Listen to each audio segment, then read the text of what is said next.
Hi hello నమస్తే, welcome to Mahi media. తెలంగాణలో municipal ఎన్నికల నోటిఫికేషన్ రిలీజ్ అయింది. దీని గురించి మరింత సమాచారం అందించడానికి మన రిపోర్టర్ శ్రీనివాస్ రెడ్డి లైవ్ లో సిద్ధంగా ఉన్నారు. చెప్పండి శ్రీనివాస్ రెడ్డి, మీ దగ్గర ఉన్న సమాచారం ఏంటి? Thank you Deepika. ఏదైతే తెలంగాణలో మున్సిపల్ ఎన్నికల నగారం మోగింది. ఈ జనవరి 28 నుంచి జనవరి 30 మధ్య కాలంలో ఏదైతే 116 మున్సిపాలిటీలు 7 కార్పొరేషన్లకు ఎన్నికలు జరగబోతున్న నేపథ్యంలో 30 వరకు నామినేషన్లను స్వీకరిస్తారు. 31న ఏవైతే దాఖలైన నామినేషన్లు ఉన్నాయో వాటిని స్క్రూటినీ చేసి తర్వాత ఏదైతే 1-2 విత్డ్రాకి చేసుకునేందుకు సమయం ఇస్తారో విత్డ్రా చేసుకోవడానికి లాస్ట్ తేదీగా 3వ తారీఖుగా మన స్టేట్ ఎలక్షన్ కమిషన్ నియమించింది. సో ఏదైతే మొత్తంగా ఈ 11 ఏదైతే ఫిబ్రవరి 11వ తేదీన ఎలక్షన్ జరుగుతాయి. ఫిబ్రవరి 13న రిజల్ట్ ఉండనుంది. అయితే 12 తారీఖు ఎక్కడైనా అనివార్య కారణాల వల్ల రీపోలింగ్ జరగాల్సి వస్తే 12న నిర్వహిస్తామని అయితే స్టేట్ ఎలక్షన్ కమిషన్ చెప్తుంది. సో మొత్తంగా 13వ తారీఖున తెలంగాణలో ఉన్నటువంటి 116 మున్సిపాలిటీలు 7 కార్పొరేషన్లకు ఎలక్షన్లు జరిగి రిజల్ట్ రాబోతున్నాయి. 16 ఏదైతే ఫిబ్రవరి 16వ తేదీన ఈ కొత్తగా ఎలక్ట్ అయినటువంటి కార్పొరేటర్లు కావచ్చు, కౌన్సిలర్లకు ఏదైతే ప్రమాణ స్వీకారం నిర్వహిస్తామని అయితే స్టేట్ ఎలక్షన్ కమిషన్ చెప్తా వచ్చింది. మొత్తంగా ఈ జనవరి 28 నుంచి రాష్ట్రంలో ఎలక్షన్ కోడ్ అమల్లోకి వచ్చింది. కాబట్టి ఖచ్చితంగా అన్ని మున్సిపాలిటీల్లో కావచ్చు, కార్పొరేషన్లు ఎక్కడైతే ఎలక్షన్ జరుగుతాయో అక్కడ కోడ్ యథావిధిగా అమల్లో ఉంటుందని అయితే ఎలక్షన్ కమిషన్ చెప్తూ వస్తుంది. సర్పంచ్ ఎలక్షన్స్ అవగానే మున్సిపల్ ఎలక్షన్స్ పెట్టవలసి వచ్చింది అంటే ఏమంటారు? అయితే తెలంగాణలో 7 మున్సిపల్ కార్పొరేషన్ల విషయానికి వస్తే కొత్తగూడెం, కరీంనగర్, కొత్తగూడెం, నల్గొండ, అదేవిధంగా మహబూబ్ నగర్, మంచిర్యాల లాంటి మున్సిపల్ కార్పొరేషన్లకు ఎలక్షన్ జరగబోతున్నాయి. అదేవిధంగా 116 మున్సిపాలిటీలకు ఎలక్షన్లు నిర్వహించబోతున్నట్టు ఎలక్షన్ కమిషన్ చెప్పింది. అంటే ఇక గతంలో ఏదైతే స్థానిక సంస్థల ఎన్నికల్లో కాంగ్రెస్ పార్టీ మెజార్టీ సీట్లు సాధించిన నేపథ్యంలో ఇదే ఊపు కంటిన్యూ చేయడం కోసం ప్రభుత్వం మున్సిపల్ ఎన్నికలకు వెళ్ళింది. అయితే యాక్చువల్గా ఈ మున్సిపల్ ఎలక్షన్లకు ముందు ఎంపీటీసీ, జెడ్పీటీసీ ఎలక్షన్లు నిర్వహించాల్సి ఉన్నప్పటికీ కూడా ఏదైతే ఇప్పుడు మున్సిపాలిటీల ఎలక్షన్లకే ప్రభుత్వం మొగ్గు చూపింది. ఇక్కడ వచ్చిన రిజల్ట్ని బట్టి ఏదైతే ఎంపీటీసీ, జెడ్పీటీసీ ఎలక్షన్లు అనేవి నిర్వహించే దాని మీద ఆధారపడి ఉంటున్నట్టుగా తెలుస్తూ ఉంది.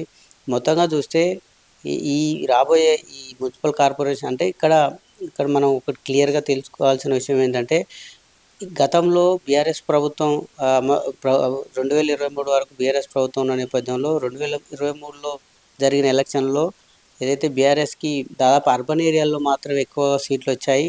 కాబట్టి సో అక్కడ ఇప్పుడు బీఆర్ఎస్ను వీక్ చేయాలంటే ఖచ్చితంగా ఈ ఎలక్షన్లో ఎక్కువ మెజారిటీ కార్పొరేషన్ కావచ్చు, అదేవిధంగా కౌన్సిలర్లను గెలుచుకొని సో అక్కడ ఉన్నటువంటి చైర్మన్లను కావచ్చు, మేయర్ పీఠాలను కైవసం చేసుకుంటే ఖచ్చితంగా బీఆర్ఎస్ అల్టిమేట్గా వీక్ అయిపోతుంది. సో కాబట్టి జరగబోయే ఎలక్షన్లో ఖచ్చితంగా మెజార్టీ మేయర్ పదవులను, అదేవిధంగా కౌన్సిలర్, చైర్మన్ స్థానాలను కైవసం చేసుకోవాలని ఇప్పటికే అధిష్టానం దిశానిర్దేశం చేసినట్టుగా తెలుస్తూ ఉంది. ఇక ఇదే స్థాయిలో బీఆర్ఎస్ కూడా పోటాపోటీగా ప్రభుత్వంతో డి అంటే డి అనే రేంజ్లో తలపడబోతుంది. ఎందుకంటే గతంలో వారికి అత్యధికంగా సీట్లు అర్బన్ ఏరియాల్లో వచ్చాయి కాబట్టి సో పార్టీకి ఖచ్చితంగా బలంగానే ఉంది. సో ఆ బలాన్ని మరోసారి ప్రూవ్ చేసుకోవడానికి ఎలక్షన్లు ఉపయోగపడతాయి అన్నట్టుగా ఇటు బీఆర్ఎస్ అధిష్టానం చెప్తా ఉంది. చూడాలి ఇప్పుడు రాబోయే ఈ మున్సిపల్ ఎలక్షన్లలో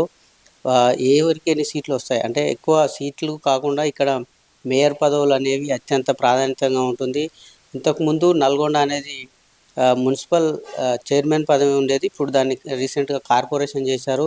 సో దాంతో ఇప్పుడు 7 కార్పొరేషన్లకు ఎలక్షన్ జరగబోతున్నాయి. సో ఇదంతా ఒక ఎత్తుంటే అత్యధికంగా ఈ దాదాపు 150 నుంచి 300 డివిజన్లుగా చేసినటువంటి గ్రేటర్ హైదరాబాద్కు ఇంకొక 3 నెలలలో అంటే దాదాపు మే ఆర్ జూన్లో ఎన్నికలను పెట్టబోతున్నట్టు మనకు సమాచారం అంతా ఉంది. ఎందుకంటే ఈ అన్ని ఎలక్షన్లతో ఒక ఎత్తు గ్రేటర్ హైదరాబాద్ ఎలక్షన్లు అనేవి ఒక ఎత్తుగా ప్రభుత్వం చూస్తుంది. ఎందుకంటే ఇక్కడ ఏదైతే గ్రేటర్ హైదరాబాద్ మేయర్ పీఠాన్ని ఎవరైతే కైవసం చేసుకుంటారో సో వారికి అత్యధిక ప్రాధాన్యత ఉంటుంది. ఎందుకంటే తెలంగాణ మొత్తంలో గ్రేటర్ జిహెచ్ఎంసీ అనేది అతిపెద్ద కార్పొరేషన్ కాబట్టి సో ఆ కార్పొరేషన్ ఎట్టి పరిస్థితుల్లో దక్కించుకోవాలని అధికార విపక్షాలు ఎత్తుగడలేస్తున్న పరిస్థితి అయితే కనపడతా ఉంటుంది. సో మొత్తంగా చూస్తే ఈ 116 మున్సిపాలిటీలు 7 మున్సిపల్ కార్పొరేషన్లు ఏవైతే ఉన్నాయో సో వాటికి ఫిబ్రవరి 11 ఎన్నికలు పెట్టి తర్వాత ఫిబ్రవరి 13 రిజల్ట్ ఇవ్వబోతున్న నేపథ్యంలో చూడాలి మరి ఏదైతే జరగబోయే ఎన్నికల్లో ఎవరెన్ని స్థానాలు గెలుచుకుంటాయన్నది అయితే కొంతకాలం వెయిట్ చేయాలి. సో ఇప్పటికైతే దాదాపు ఇప్పుడు ఏదైతే ఎలక్షన్లు జరుగుతున్నాయో అక్కడంతా కోడ్ ఆఫ్ కండక్ట్ అమల్లోకి వచ్చింది. ఎట్టి పరిస్థితుల్లో కూడా ఏదైనా ఒకవేళ వ్యక్తులు వ్యక్తిగతంగా కూడా డబ్బు ఒక 50,000కు మించి తీసుకెళ్లాలంటే ఖచ్చితంగా ఎలక్షన్ కమిషన్ పర్మిషన్ తీసుకోవాలి. 50,000 వరకు అయితే ఏం పర్మిషన్ అవసరం లేదంటూ కూడా పోలీస్ అధికారులు చెప్తా ఉన్నారు. సో ఇప్పుడు ప్రభుత్వం ఇక్కడ వచ్చిన ఫలితాలను బట్టి నెక్స్ట్ ఏదైతే ఎంపీటీసీ జెడ్పీటీసీ ఎన్నికల మీద దృష్టి సారించే అవకాశాలు అయితే స్పష్టంగా కనిపిస్తూ ఉన్నాయి. అయితే శ్రీనివాస్, జీహెచ్ఎంసీలో ఎన్నికలు ఎప్పుడు రాబోతున్నాయి? డిసెంబర్లో జరిగినటువంటి స్థానిక సంస్థల ఎన్నికల్లో అత్యధికంగా దాదాపు ఒక 70% పైగా కాంగ్రెస్ పార్టీ సర్పంచ్ స్థానాలను దక్కించుకున్న నేపథ్యంలో అదే ఊపుని కంటిన్యూ చేయడం కోసమే ఇప్పుడు మున్సిపల్ ఎలక్షన్లు నిర్వహిస్తున్నారు. యాక్చువల్గా జెడ్పీటీసీ ఎలక్షన్లు నిర్వహించాల్సి ఉంది, కానీ ప్రభుత్వం మాత్రం ఏదైతే మున్సిపల్ ఎలక్షన్లకే మొగ్గు చూపింది. కాబట్టి ఇక్కడ వచ్చిన రిజల్ట్ని బట్టి జెడ్పీటీసీ ఎలక్షన్లను ఎప్పుడు నిర్వహించాలనేది, అంటే అవి కూడా రాబోయే 2-3 నెలల్లో నిర్వహించేందుకైతే ప్రభుత్వం అన్ని ఏర్పాట్లు చేస్తుంది. ఇప్పుడు పెట్టబోయే ఎన్నికల గురించి బీసీ సంఘాలు ఏమనుకుంటున్నాయి?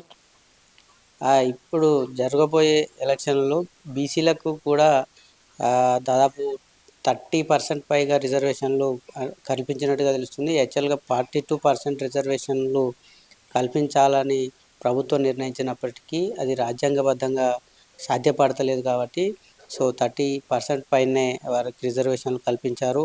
ఇక్కడ మరొక విషయం ఏంటంటే ఉమెన్స్కి కూడా దాదాపు 33% రిజర్వేషన్ సీట్లను కేటాయించారు. కాబట్టి సో బీసీ సంఘాలు కూడా కొంత సంతృప్తి వ్యక్తం చేస్తున్నట్టుగానే కనపడుతుంది. ఎందుకంటే 42% రిజర్వేషన్ల కోసం బీసీ ఉద్యమాలు జరిగాయి. ప్రభుత్వం కూడా అనేక బిల్లులను అసెంబ్లీలో ప్రవేశపెట్టింది. ఆ బిల్లును రాష్ట్రపతికి కూడా పంపడం జరిగింది. సో అది ప్రజెంటు రాష్ట్రపతి వద్ద పెండింగ్లో ఉన్న నేపథ్యంలోనే సో అది ఒకవేళ చట్టరూపం దాల్చాలంటే ఖచ్చితంగా అది పార్లమెంట్లో మాత్రమే చట్టం చేయాల్సి ఉంటుంది. అది పార్లమెంట్లో చట్టం చేసి 9th షెడ్యూల్లో చేరిస్తే తప్ప అఫీషియల్గా 42% రిజర్వేషన్లు అనేది బీసీలకు సాధ్యపడదు. కాబట్టి సో ప్రభుత్వ పరంగా సో అలాంటి రిజర్వేషన్లు ఇవ్వలేకపోతున్నామని అయితే ప్రభుత్వం చెప్తా ఉంది. సో పార్టీ పరంగా వారికి ఉన్న వెసులుబాటుని బట్టి 42% రిజర్వేషన్లు అయితే కల్పిస్తున్నారు. దాదాపు అంత ఓవరాల్గా చూస్తే బీసీలకు ఒక 33-35% సీట్లు దక్కబోతున్నట్టుగా తెలుస్తూ ఉంది. అదేవిధంగా మహిళలకు కూడా దాదాపు 33% రిజర్వేషన్, అంటే వీరు బీసీలు మహిళలు కలిపితేనే దాదాపు 60% పైగా సీట్లను రిజర్వ్ చేశారు. అదేవిధంగా ఇక SC/ST కోటా అనేది అయితే యథావిధిగా కొనసాగుతూ వస్తుంది.